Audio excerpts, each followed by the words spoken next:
UFC 258 features one of the most dominant fighters MMA has to offer in the Nigerian nightmare, Kamaru Usman. The UFC welterweight champion is 12-0 inside the octagon and has rarely been challenged.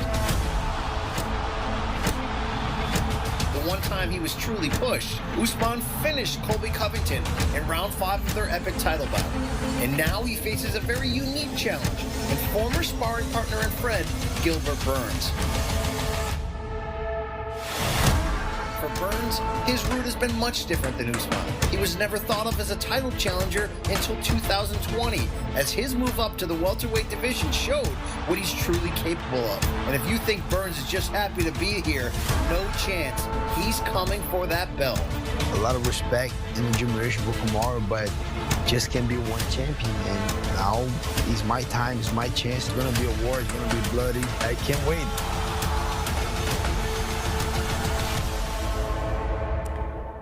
It is going to be a fun one and an entertaining one, to say the least, on Saturday. We are getting ready for UFC 258. Of course, the title fight there, Usman going up against Burns. These guys were friends. They were teammates. They trained together for years. They know each other well. And now they're going up against one another. It is a very full main fight card, and we're going to dive into it. Let's welcome in the hosts of the Morning Combat Podcast, Brian Campbell and Luke Thomas. This is a fun one, guys. We've got former teammates. They know each other so well. Now they're going up against one another. Usman said when he gets into the octagon, he does not see a face anymore. Luke, what are the keys for him to defend his title yet again? If you look at Kamaru Usman's game, he can be well-rounded when necessary, but really he thrives in a couple of different spaces. One, he likes to pressure into his opponents while standing at range. This will happen at angles. He does it carefully and strategically, but he really likes to make sure that his opponents are, while standing, on the back foot, moving away from him. It allows him to cage cut eventually at times, but really it doesn't put his opponent on their best striking footing. He likes that, whether he's going to exchange with him or whether he's going to level change in for a takedown, which takes us now to the takedown part. If you see Gilbert Burns with his literal back pressed against the fence, I'm not telling you that he can't win, but that's a very, very difficult way to win. That is where this entire web and network of takedowns and off balancing and hip rides and everything else that Kamaru Usman has, they all work off that kind of contact right against the fence. So if Gilbert Burns is backing up and his back is along the fence line, that is going to be a space where Kamaru Usman is absolutely doing his best work. All right, BC, we heard it there from Luke that if Burns is there against the fence, it is not good for him. He did admit that it is weird going up against Usman, somebody he knows so well. Burns, however, on a 6-fight win streak. Brian, what are the keys for him to win? He's going to have to come out early and land something big. And I think when you hear him in that video package say, look, we were friends, we're teammates, but this is business, there's going to be blood. The more this can be an action fight, the more I believe it's going to play into Gilbert Burns' hands. I think he's got the advantage in the striking head-to-head. The whole key, which echoes back to Kamaru Usman's real strength and what Luke identified, is if Burns' back is against the cage or the mat for most of this fight, he's just not going to win it. He's got to show strong takedown defense and the threat of a strike to really give Kamaru something to think about before looking to put him on his back. And if they get there, and they probably will, you got to see Burns, who's a very accomplished grappler, show the threat of a submission. Usman loves to control time and distance and ground and just lay on top of you and switch positions and grind you out.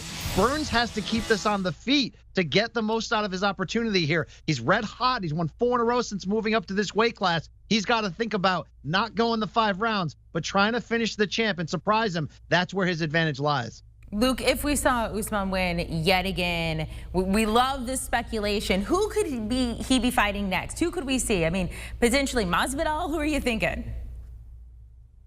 I think the most appropriate choice at that point would probably be a rematch with Colby Covington. The one against Masvidal you could do, but really the problem with either of those choices is not so much the fight itself, which is to say, do people want to see Usman versus Masvidal? Yes. Do they want to see Usman versus Covington too? Yes. The problem is it appears the UFC might have other uses for them first, right? He may want them to go do the Ultimate Fighter together, or at a bare minimum, just face off. In fact, Colby Covington has done interviews in the last week or so saying, hey, I'm totally down with this. I've told UFC, make this fight with Masvidal next. I don't care. Even though after beating Woodley, he called for a second fight with Kamaru Usman as well. So if it doesn't happen that way, if you don't get either of them, I would have said the winner of Leon Edwards versus Khamzat Chimaev would have done it, but they're both on the shelf. Then you would say, well, maybe Wonder Boy, but now you're talking about the top 5, and he's also injured. Frankly, I don't know. I think he actually might be on the shelf for a little bit. It really depends on what UFC wants to do with Colby and Masvidal. Do they want to make that one first, or do they want to put it down the line? That really is what the whole thing hinges on. All right, so if he wins, that's who we could potentially see next. BC, I want to go back to you here. Gilbert Burns, he's on a hot streak. You mentioned it there, 4 in a row since moving up to this weight class. Usman said, look, he's my friend. He has his hopes and dreams. It is my job to put those hopes and dreams on hold for him. If Burns were to win, what would that mean to him? It would be a crowning achievement in his career, and showing you that constantly working and looking to evolve your game leads somewhere great. Look, this guy was an opportunist. His 2 biggest wins came in 2020 in a 2-month span to leap the front of the line and be in this conversation. Should he win, we're looking at the division being flipped upside down. Usman's been a dominant champion, a great run before winning that belt, but just 2 title defenses up to this point. Gilbert Burns will have a chance to open up his own era here at welterweight, and you'd have to believe this hungry group of contenders, who most of them got dominated in their attempt at the title going up against Kamaru Usman, would be happy to see a changeover at the top. Either way, Gilbert Burns deserves to be there. Maybe his hot hand got slowed down a little bit by this fight getting delayed when it was originally scheduled for last July, but he's going to have a chance to make this division his own. We saw the odds pop up there at the very end. So Usman minus 270. According to our partners at William Hill, he is the favorite heading into UFC 258 against his good friend Gilbert Burns. BC, who wins? Look, until I see Kamaru Usman forced off of plan A, right? It's hard to pick against him. Now, Usman, as you remember in that fight with Colby Covington, a 5-round thriller, a stand-up war. Those two made a decision early to do that. No one shot for the takedown, maybe because their wrestling was on par. Even though Gilbert Burns can do a lot on the ground, he's not the same wrestler as Usman. I like plan A because right now you've got a 33-year-old champion who's in the top 5 of the pound for pound and yet only getting better in his second camp here with Coach Trevor Whitman, who's done wonders for people like Justin Gaethje, Rose Namajunas, adding the final wrinkles to their game to try to round them out and make them the championship level. This is going to be interesting here if Usman can show those wrinkles, but he may not have to. If he can take Burns down and consistently be on top of him for 25 minutes, that's what Kamaru Usman does. I'm not betting against the champ yet. All right, going with the favorite there. Let's go down the main card to Maycee Barber, Alexa Grasso. And I'm just going to say this. Maycee Barber kind of terrifies me. She's returning from this knee injury. She tore her ACL. She was already mean to begin with. And she says that injury, coming back from it, has made her meaner. Grasso, on the other hand, she's been described as a striking menace. So we're going to get your pick here to win, Brian, in a second. But before that, I want each of you to give me a preview. Luke, we'll start with you. Yeah, this is a fun one, actually. Maycee Barber has a lot. I would say she's actually more well-rounded than Grasso, but she also noted something that's really important. She's been off for a long time, and she was off for a long time because of a reconstructive injury to her knee, right? So there's a lot of questions about like how much will the layoff affect her. Now, being young, probably less than some other folks, but it is worth asking because Alexa Grasso, again, not as well-rounded, but you know what she does have that's pretty good? She has a good jab. She has pretty good footwork. She has decent takedown defense. And when you've seen the better work of Maycee Barber, it has tended to be, I should say that word, tended to be on the ground. Can she do it just fighting on the feet the whole time against someone who's going to stick and move? It's a little bit harder to do that against grapplers. You see her beating up here. It looks pretty ferocious, and it is, but it's not the same kind of thing. So this is really a nice challenge for someone like Maycee Barber coming back. She has her work cut out for her, and the good news for her, though, is, remember, they're in the Apex, not Fight Island. They're in the smaller cage. It's going to be a little bit easier to corner someone if you're good at that kind of thing.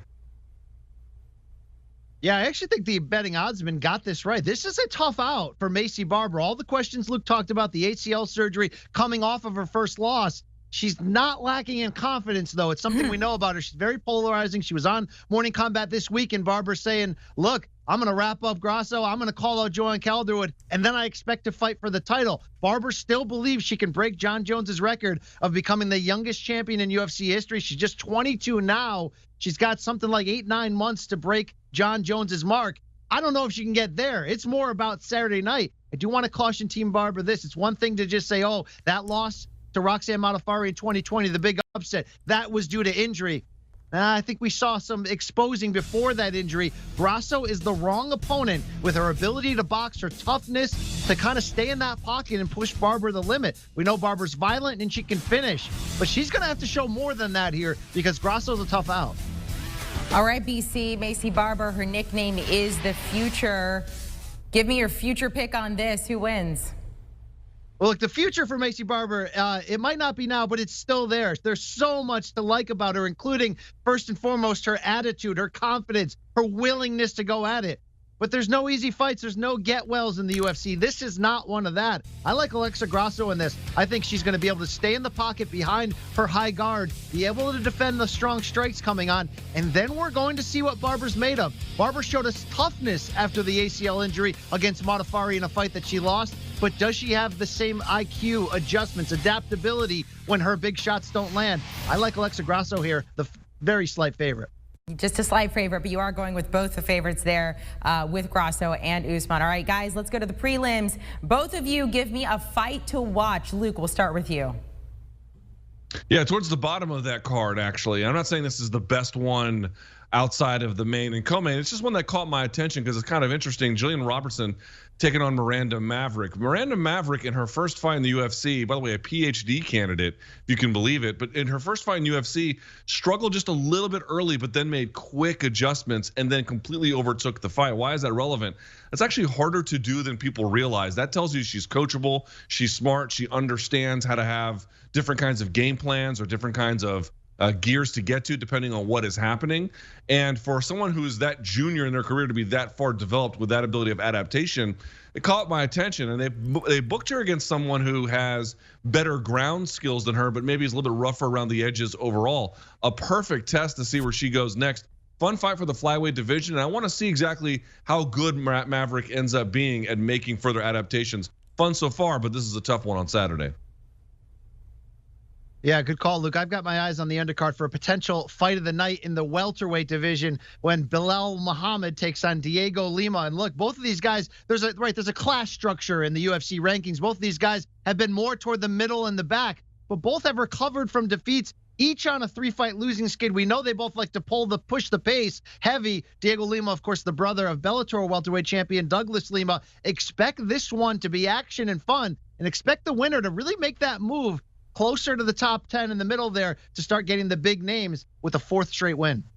Brian, we've highlighted three fights with you. 2 of them you're going with the favorite there. Give me your best bet, though, of UFC 258. Yeah, there's a tough middleweight matchup on this main card. It's former interim title contender Kelvin Gastelum against a really tough out in Ian Heinisch. But here's the deal. Gastelum, the rightful favorite, go big on him. Why? He's lost 3 in a row in 4 of his last 5.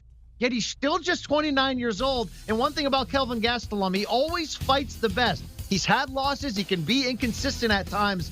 But do we all remember the 2019 war he was in there with against Israel Adesanya? He fought like a champion that night. He's going to have plenty of pressure in this one to break the losing skid and remind us, while still on the good side of 30, that he's a long-term title contender here. Heinisch is a tough out, but there are levels to this game, and he's not on Gastelum's level. Expect a knockout and expect a big statement here from Kelvin. Luke Thomas, Brian Campbell, thanks you guys so much for breaking down UFC 258. It's going to be a fun one. Enjoy the fights on Saturday. You can hear much more from these two, as you mentioned, or as Brian mentioned. They had Macy Barber on earlier this week. That podcast is already there. You can download and subscribe to that. And just before we came on air, they just finished their preview of UFC 258. Make sure to download and do want a sports network that delivers everything that matters about the game, the highlights, the picks, the instant analysis, no yelling, no fake debates, no politics. Hit the subscribe button and never miss a moment.